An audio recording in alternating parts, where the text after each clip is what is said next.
بسم اللہ الرحمن الرحیم۔ محترم ناظرین، امیر شریعت سید عطا اللہ شاہ بخاری رحمۃ اللہ علیہ تقریر کر رہے تھے۔ لوگ ساکت و جامد ہیں۔ لوگوں کے اس جمع افیر میں ہندو، سکھ اور مسلمانوں کی بہت بڑی تعداد موجود ہے۔ اچانک مجمع میں سے ایک کافر نمودار ہوتا ہے۔ وہ یہ سوچ کر آیا ہوتا ہے کہ لوگ شاہ جی کا دم بھرتے ہیں۔ میں آج اس مجمع میں ان سے ایسا سوال کروں گا کہ لوگ شاہ جی کرنا بھول جائیں گے۔ محترم ناظرین کرام، یہ بات یہاں سے شروع ہوتی ہے کہ جب کسی دور میں کراچی کی تحریک ختم نبوت کے ناظم اعلیٰ رانا محمد انور رحمۃ اللہ علیہ تھے، ایک مرتبہ انہوں نے رائے گنج میں سالانہ اجتماعی تبلیغی اجتماع میں شرکت کی۔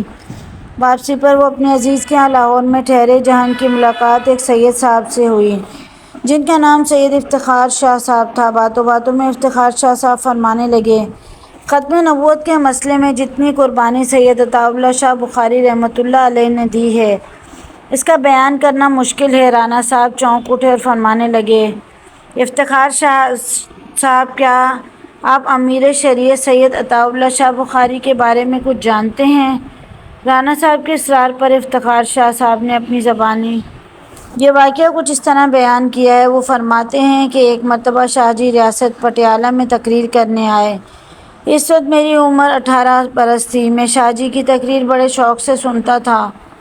مجھے اگر معلوم ہو جاتا کہ شاہ جی کی تقریر فلاں جگہ پر ہے تو میں وہاں ضرور چلا جاتا، چاہے مجھے پیدل ہی کیوں نہ جانا پڑتا۔ میں نے شاہ جی کے جلسے میں شرکت کے لیے 20 میل پیدل سفر کیا ہے۔ ریاست پٹیالہ میں تقریر شروع ہوئی۔ مجمع میں ایک سردار Balbir Singh S P superintendent جو کہ باوردی تھا، وہ بھی شرکت کے لیے آیا ہوا تھا۔ اس نے سوچا کہ چلیں ہم بھی دیکھتے ہیں کہ شاہ جی کون ہے۔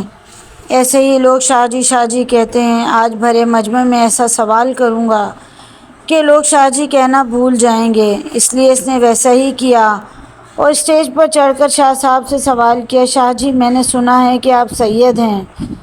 شاہ صاحب نے فرمایا، نہیں بھائی، میں تو سیدوں کی جوتیاں سیدھی کرنے والا ہوں۔ اتنے میں ایس پی سپرنٹنڈنٹ سردار بلبیر سنگھ نے کہا کہ شاہ جی میں نے سنا ہے جو سید ہو اسے آگ نہیں جلاتی۔ مجمع میں شور برپا ہو گیا۔ قاضی احسان احمد شجاع آبادی بھی شاہ صاحب کے ہمراہ تھے۔ انہوں نے بلبیر سنگھ سے کہا، مجمع میں کرامت دکھانے کی اجازت نہیں ہے۔ شاہ جی نے مولانا احسان احمد سے کہا، مولانا صاحب اگر یہ سوال کوئی مسلمان کرتا تو اور بات تھی، یہ غیر مسلم نے سوال کیا ہے اور کیا بھی مجھ سے ہے، اس کا جواب دینا ضروری ہے۔ چنانچہ شاہ جی نے سردار بلبیر سنگھ کے آگے اپنے دونوں ہاتھ کر دیے۔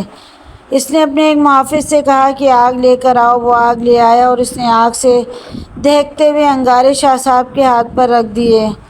شاہ صاحب انگارے دونوں ہاتھوں میں لیے کھڑے رہے۔ سارا مجمع حیران رہ گیا کہ شاہ جی ایسے ہی کھڑے رہے، یہاں تک کہ گزرتے گزرتے 5 منٹ گزر گئے۔ تقریباً 5 منٹ بعد سردار بلبیر سنگھ نے کہا، اب انگارے پھینک دیں اور مجھے اپنے ہاتھ دکھائیں۔ شاہ صاحب نے دونوں ہاتھ سردار بلبیر سنگھ کے سامنے کر دیے۔ وہ دونوں ہاتھوں کو چوم کر شاہ صاحب کے گلے لگ گیا اور کہا، شاہ جی میرے سینے میں بھی آگ لگی ہوئی ہے، خدا کے لیے اسے بھی ٹھنڈا کر دیں اور مجھے کلمہ شہادت پڑھا دیں۔ شاہ صاحب نے اسی وقت اس کو کلمہ پڑھایا اور وہ سردار بلبیر سنگھ اسی وقت مسلمان ہو گیا۔ محترم ناظرین، کشف الالہام یا کسی غیبی بات کا علم ہو جانا یہ اللہ کی طرف سے ہوتا ہے، اور جب اللہ چاہے ہوتا ہے۔ یہ چیزیں نہ تو ذاتی ہوتی ہیں اور نہ ہی دائمی۔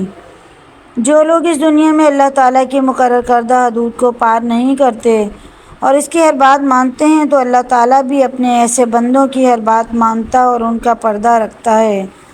اللہ تعالیٰ ہمیں بھی دین کو سمجھنے کی توفیق عطا فرمائے اور اللہ کے نیک بندوں کے نقش قدم پر چلنے کی توفیق عطا فرمائے، آمین۔